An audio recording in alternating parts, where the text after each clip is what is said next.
The sixth most common question asked by the non-Muslim regarding Islam is, if a man can marry more than one woman, then why can't women in Islam marry more than one man?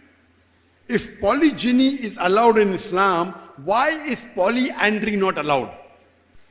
And the reply to this question can be given in brief, that Allah has given the woman who you can marry in Surah Nisa chapter 4, verse number 20 to 24, the woman you can marry and who you cannot marry is given.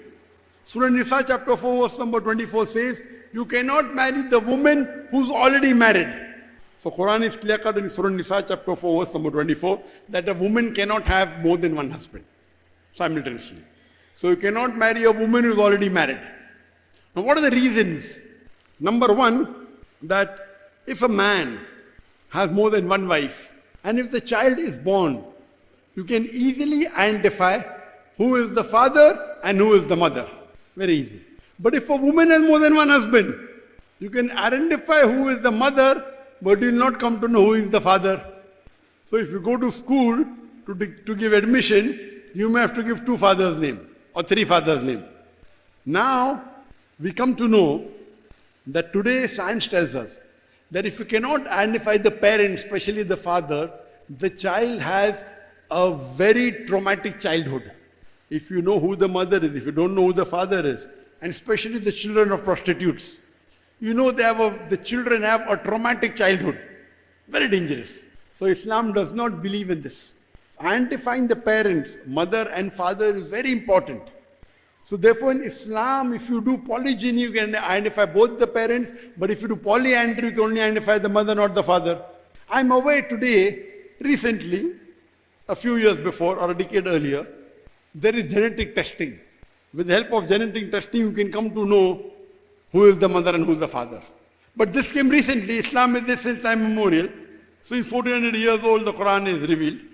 It's not new.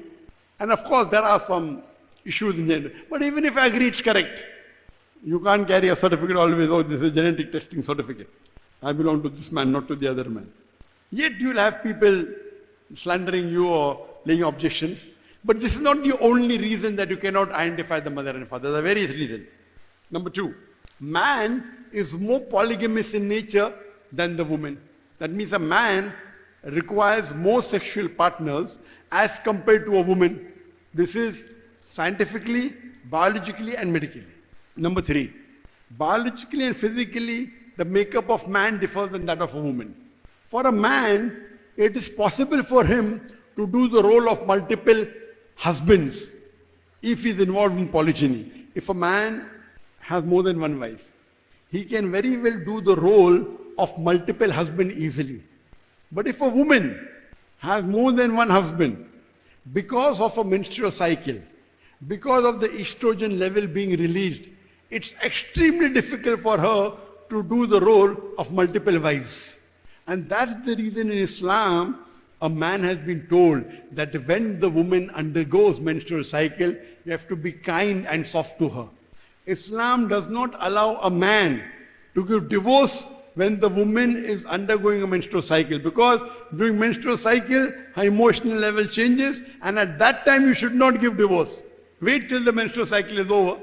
So Islam takes care of the woman during a menstrual cycle. So in this period, imagine, to take care of one husband is okay, but if she undergoes these physical, biological and psychological changes, and if she has more than one husband, for her to do the role of multiple husband is extremely difficult. Point number 4.